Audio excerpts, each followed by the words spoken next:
Hi, my name is Brandy Crutherd, and I'm a communication strategist at Madison Technical High School, and it is CTE month. And I'm so excited to be here. That's right, I am sharing this stage with the Facilities Management Vocational Program at Madison Technical High School. Hi, Mr. Watson. How you doing? How I'm, are you? I'm great. I'm here with two other students, Sunny and Christian, and we're going to talk about facility management at Madison Technical High School. Can you tell us a little bit about the facilities management program, Mr. Watson? Sure. Our facilities management program is a shop that has a plethora of skilled training that we try to put through all our students.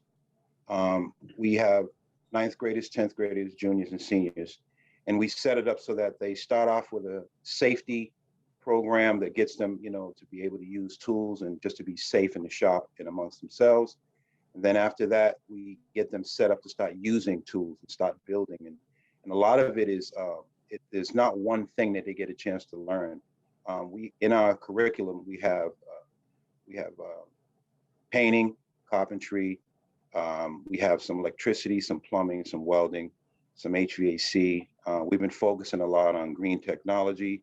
Our students get OSHA 10 certified, and we have also been joined in with the dual enrollment program that has been successful through Madison Park, where our students get a chance to go to either Bunker Hill or Ben Franklin or Wentworth and take a construction management course. And that way they can have an opportunity to go join any type of union or be in any type of part of the construction field.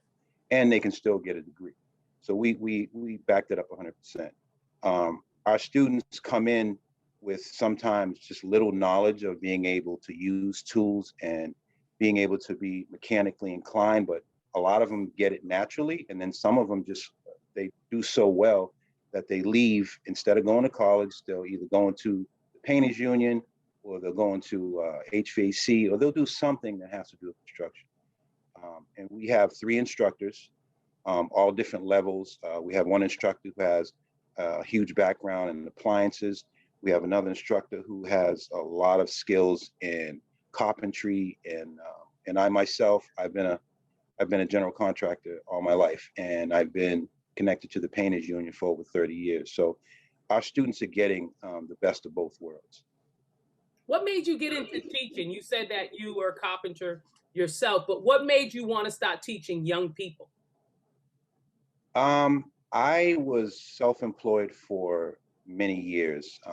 I come from trade schools. I always liked working with my hands, and I decided to start painting. I worked for a gentleman, and he taught me quite a bit, but I felt like it was a thing for me to do on my own. So I opened up my own business, and I did that for 20 years. And then I went back to Wentworth to get some skilled training on being a construction manager. And then from there, I decided that I would, just be a general contractor.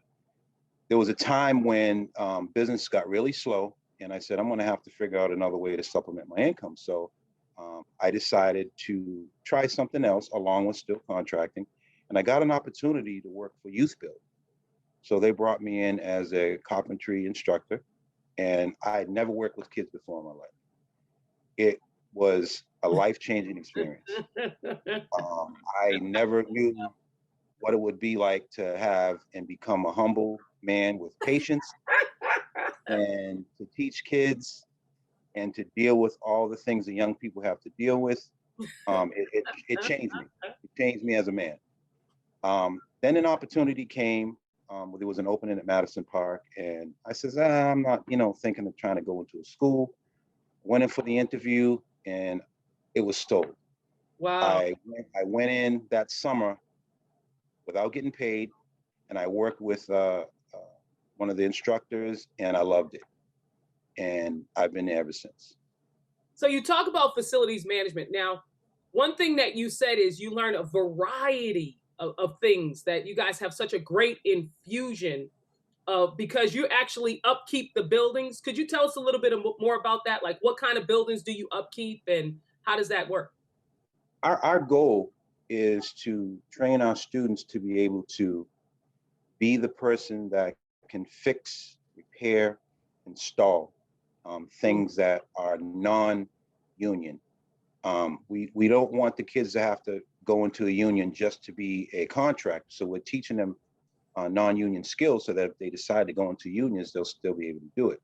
The skills that they have to learn basically is math. Math is a huge, essential part of construction for anything. You know, if you're trying to put together a table, you have to know what type of screws and tools, hand tools to use. So math is very essential. Reading is very essential because you have to read instructions. Mm-hmm. And one of the biggest things that we're really pushing our students now is communication. How do you communicate with your customer? How do you talk to a customer? How do you talk to them in a way that makes them feel comfortable about the work you do? So we're working on people skills. And then from there, it's all about what you learn how to do with your hands. The students are very good with painting. We have the local DC 35, which is our partner. They have brought in a lot of equipment. They actually donated $125,000 to our program to help us push our kids into the program. And we're still, you know, working on making our program better with the assistance of that huge donation they gave us. The carpentry program that we have in our shop, it teaches our kids how to, and Christian can also honestly get into this one. We got a lathe that teaches how to build, you know, legs. And we've never used it, but we figured one day we'll get a student who's interested. So we have a lathe now, and Christian was one of the students that started using how to build table legs. So there are so many different things, from changing a filter in the HVAC unit to learning how to change a toilet flange, or anything that would maintain a home or a building is how we're trying to get our students. And then if they don't want to do that, they can also apply to a plumbing apprenticeship program where they would have to start from the beginning, or electricity. So there are things that they can branch off to.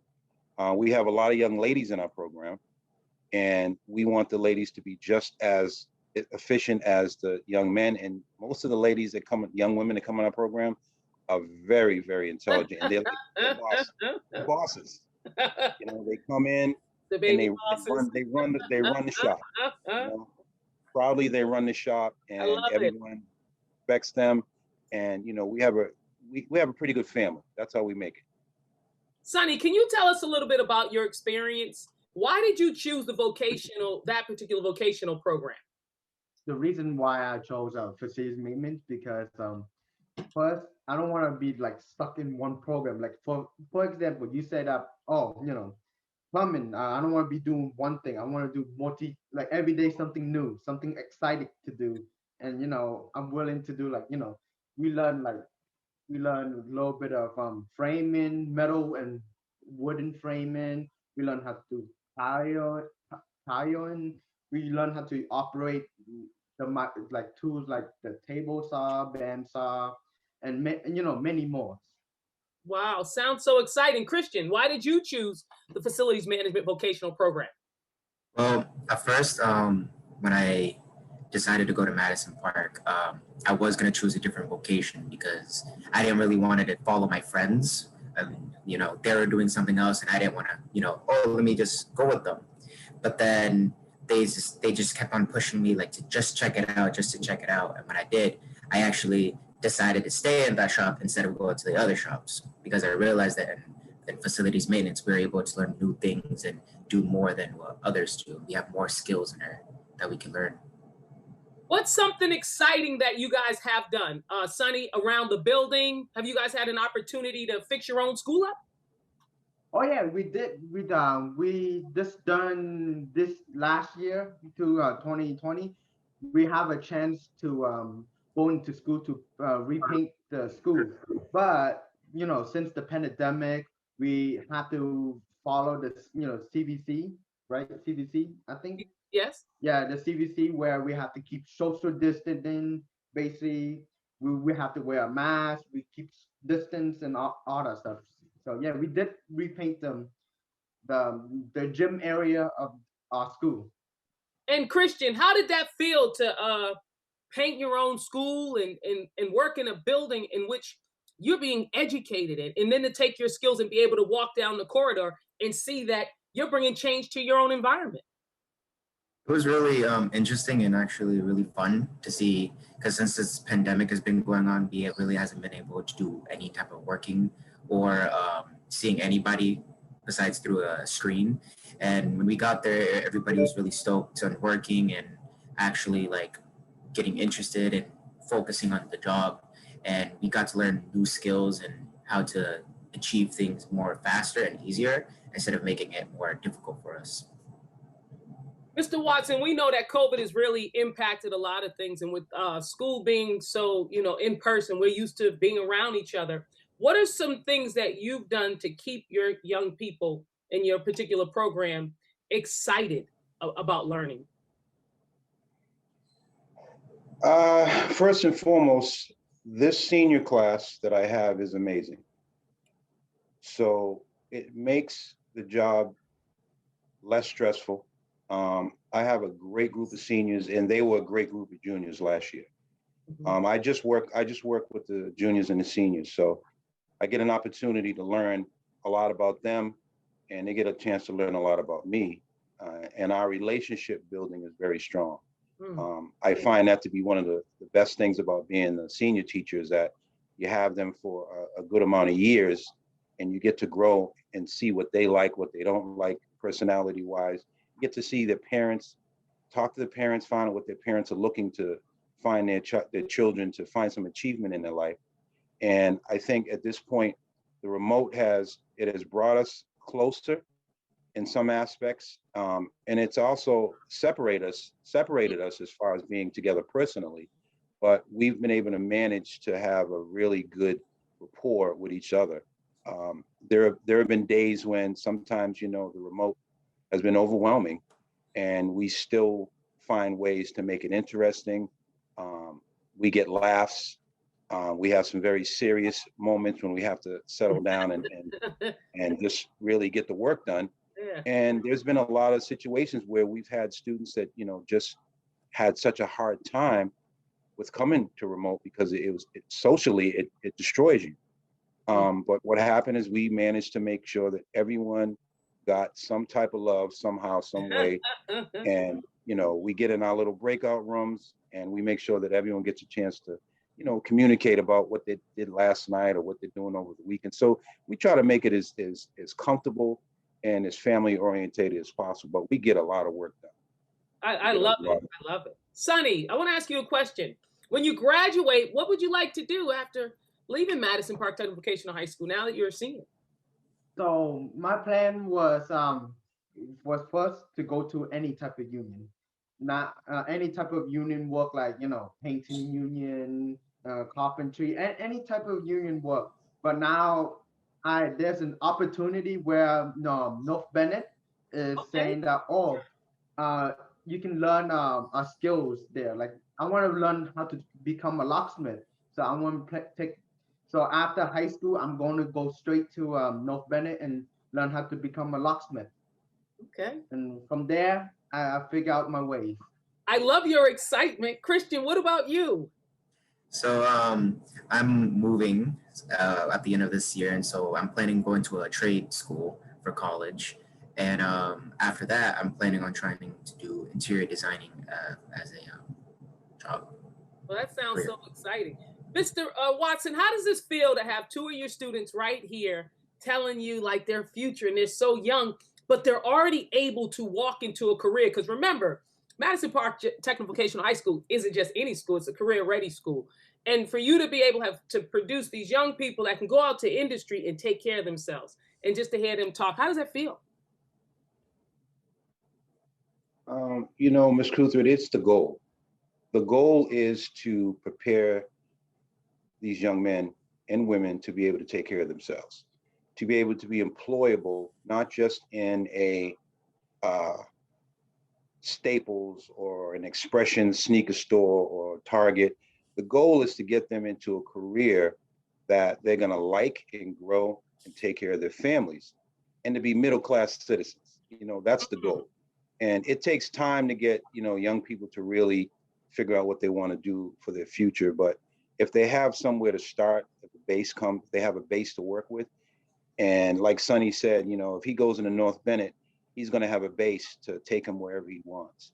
Christian already knows that he wants to be in interior design, so he's going to have to get into a school that's going to branch off into interior design. So I feel good. I'm very proud to have these young men in my program, and I can honestly tell you, in 4 months when school's over, I'm going to miss them. So, and I get another group coming in. So it's a chain reaction, and they know that, and like all the other students in the past that still stay in contact with me, we're always going to have a relationship when you leave school, so that if I can help you or send you somewhere or give you a recommendation, that's what I'd love to do for them. So that sounds so exciting. My other question is, right now we know that in the industry as a whole, young people are not going into trades. So what are some things that you could say to encourage more young men and women to get into trades, especially when we know long-term we need them? We need them to be in these jobs to help keep. I think that my advisory board, I have a very strong advisory board. I have had the privilege of having them come in and talk to, can you hear me? Yes. I think, okay. I use my advisory board for that portion. They'll come in and they will talk to the students because they're out in the industry right now.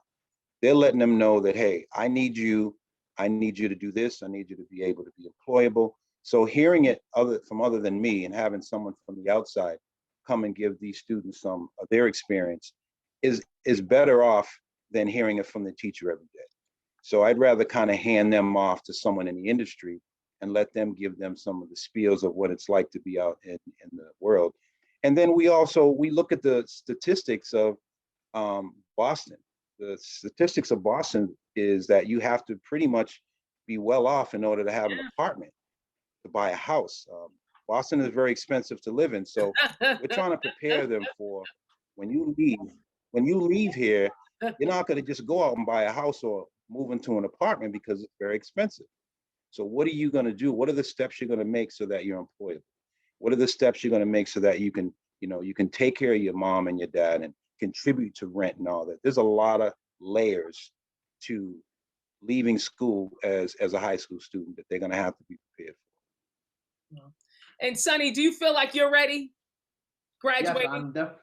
Yes, I'm definitely ready for graduating. I hope, hopefully, go through it, going through all this thing during the pandemic, and keep moving forward. And Christian, are you excited about your future as well? Yeah, yes, I am. Okay. Well, Mr. Watson, I can just say that you've done a great job and you should be very proud here today. So I want to thank all three of you for being here as part of CTE month and celebrating your work in facilities maintenance, facilities management. You guys have done a great job. So Mr. Watson, great job.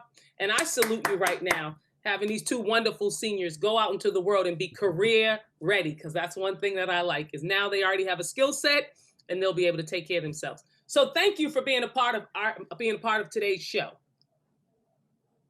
Bye-bye. Bye. Thank you. Thank you.